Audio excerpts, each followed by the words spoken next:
What's going on, ladies and gentlemen? John here with you. I guess I'm going to post-date this one a couple days ahead of time, so that'll be sitting in Share Factory, but I promise it's going to get released this week. So let's just call it Friday, January 3rd, 2025, shall we? So I know I promised in the video reviews that Silent Hill 2 Remake would be coming up first, but I guess I worked a little bit backwards. So this is Dragon Quest III HD-2D Remake, The Seeds of Salvation. I know it's a long title, but probably just go with Dragon Quest III HD-2D Remake on the box. And the reason why they have the final title, you will see that at the end of the game. No spoilers. I know you'll see some credit rolls and all that, but I'm not going to talk about anything else that I shouldn't. But I do need to give you my final thoughts. So if you remember, a few months ago on the YouTube side, I released a Dragon Quest 1 through 11 as far as my favorite games in the series and what I thought about them, giving them an S ranking all the way down to F, right? And I put Dragon Quest 3 as one of those saying I don't know, but it's going to change when the remake comes out and I finish it and beat it and give you my final thoughts. Well, it's finally time to do that. So let me just say this honestly, between Square and Enix, again, I know this used to be an Enix property all told until they merged, but this HD 2D remake is the most beautiful thing that I've seen them do. Again, this even takes Octopath Traveler 2 that I previously reviewed on the channel and blows it out of the water as far as looks.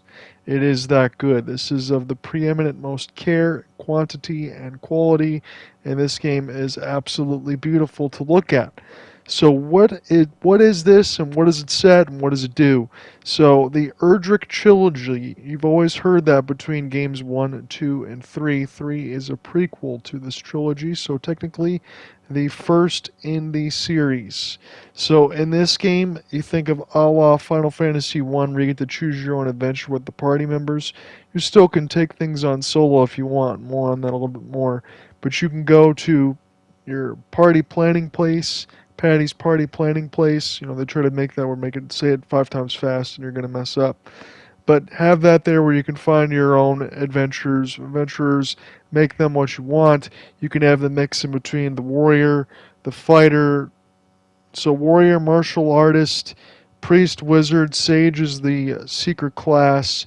You can mix in between a thief, a merchant, a gadabout, a monster wrangler. Monster wrangler's new to this remake, which is pretty neat. So the more monsters that you gather, the more skills that party member is going to be able to get. And also they included, I know they don't have the Parcheesi board, which is kind of like the Monopoly board, which you go around in the Game Boy version of the game. But at least in this one, you get the monster arena battles, and those are a lot of fun, and you get some really good items, and it's worth your time. So you can mix in all of your party members, but just keep in mind with this. If you decide to carry around multiple party members with you, that will split the experience in half each time. So then that way when you get between 2, 3, 4 party members, it gets split 4 ways and it gets hard to level up. So theoretically, I did not change the difficulty at all. I left it on normal. I made it all the way through the final portion of the game, not post-game. I'm just talking about the regular stuff because I'm going to leave the post-game for years down the road. If I choose to, I don't think I'm going to play it. It's enough to play the full game, and you get enough of an experience that way. You don't really need to do anything in post-game unless you really want to do some extra grinding and kill some extra bosses. It's not going to matter anywhere else, all told. You probably will add another 30 hours or so to your playtime, maybe a little bit less, but depending on what you do.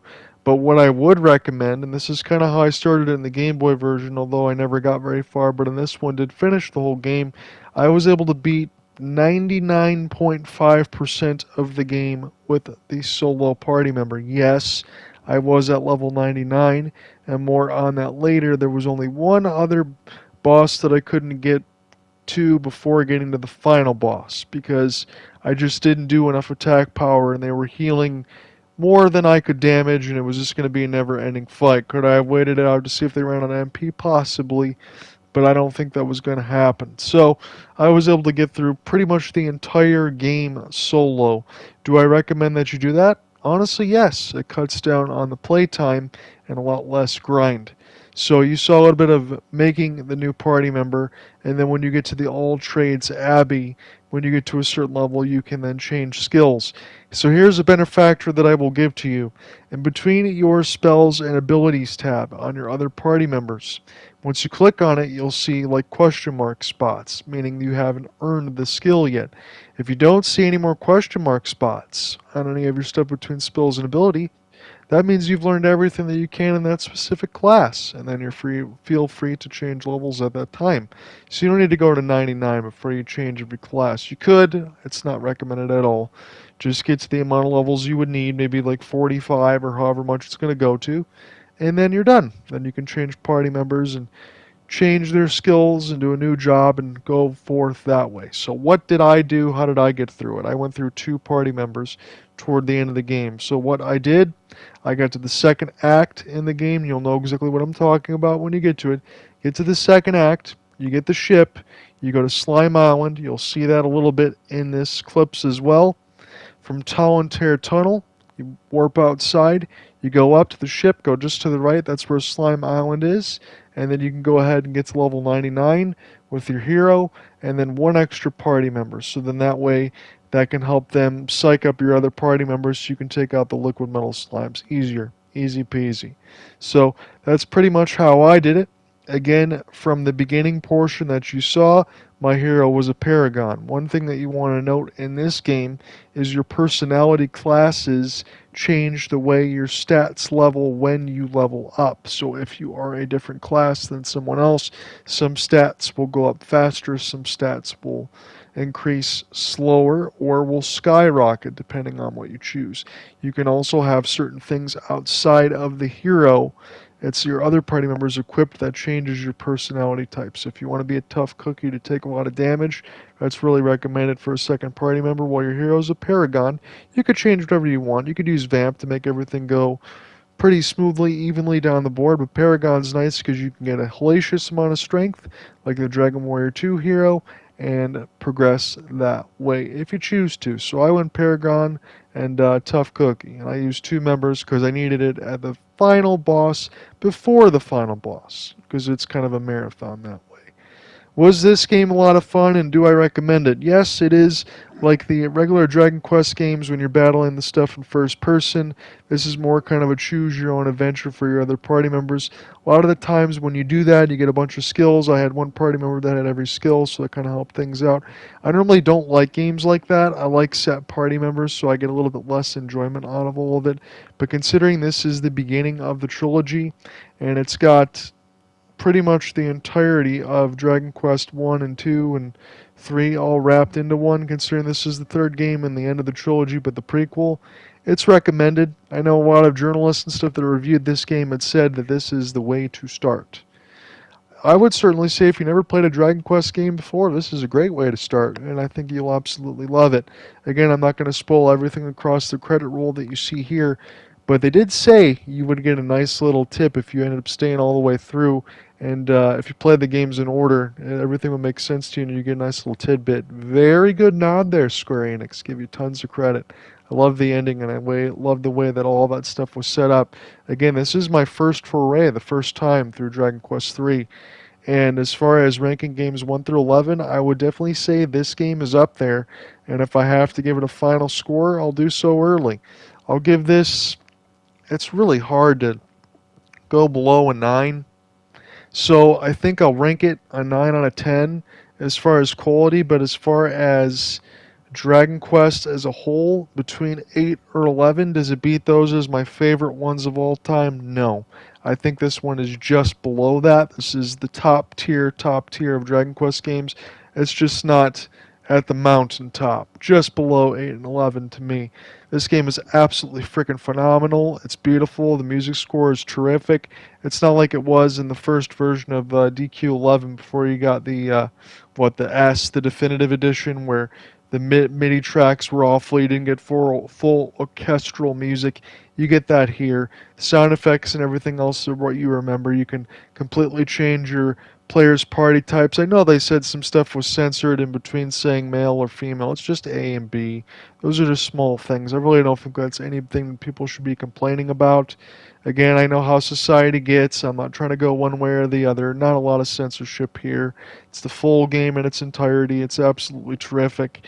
And I think that this Seeds of Salvation is a perfect title for the game because as a prequel, it sets up 1 and 2.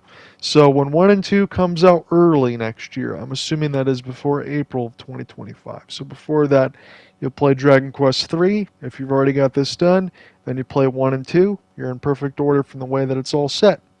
And it's absolutely tremendous, and it's a game that should not be missed. Even as a standalone RPG, if you're not even remotely concerned about Dragon Quest or even want to play it at all, this game is one of the ones you can't miss, and you'll absolutely love it. Again, from what I said, I would recommend, at least for the single-player experience, before you get into the post-game, just do it as a single hero. Play on the normal difficulty. It cuts down on all the extra grinding. I beat this game, let's say roughly, it said about 54 hours. I think it's a little bit less than that. I think you can get it done in 50 hours or less. It's not a lot of grind. It's fun all the way through. I didn't have all the greatest equipment. The only thing I made sure that I did was out of the slime arena and the monster fights, I went to rank 9 to get the Metal Wing Boomerang, so that way you can always do damage to metal slimes with your hero. You could use it on whatever you want, but the hero is probably going to be the strongest. So you'll see right here. I go outside Talontair Tunnel with the ship. I go right up, because you get it after you get to the second act. And then if you have a character that has, as you see, it's all slimes. It's all you're going to be fighting. You're not going to get liquid metal slimes the whole time all the way through, but you will eventually.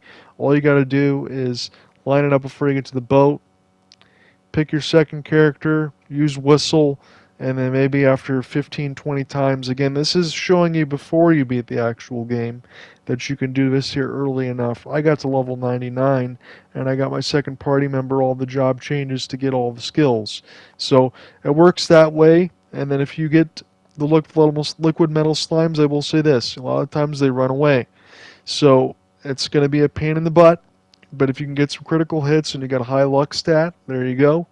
You can farm for seeds and all that stuff later if you want to as well. You don't need to do that either. I didn't do that. But you can use the special puff. Its spell puff turns you into a dragon, but it takes 2 spells to do. But it guarantees hits on the metal slime, so it'll kill it by the second turn if they don't run away.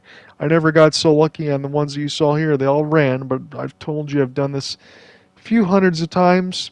Didn't take all that long. You just do the whistle. Eventually you get it. And I think when you kill it, you get 25,000 XP per, only having 2 in your party. Again, it's going to get split even more and more when you got 3 and 4. But perfect game. I really don't think I would change all that much. This is exactly what I want to see.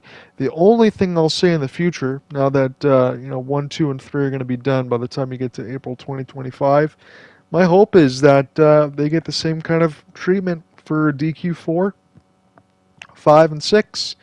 I know we didn't get DQ5 in the States as far as the remake. I did have the Japanese remake translated on the PS2. I told you that one's terrific. That's how I played it. But 4 and 6, we need to see that. 4, 5, 6, the Zenithian Trilogy, the ones from Super NES and on. I hope that is the next part after 1 and 2 is done, and I hope that this sells well, because this is one thing you're not going to want to miss, and I hope that you guys enjoy it. Soundhill 2 next. Peace.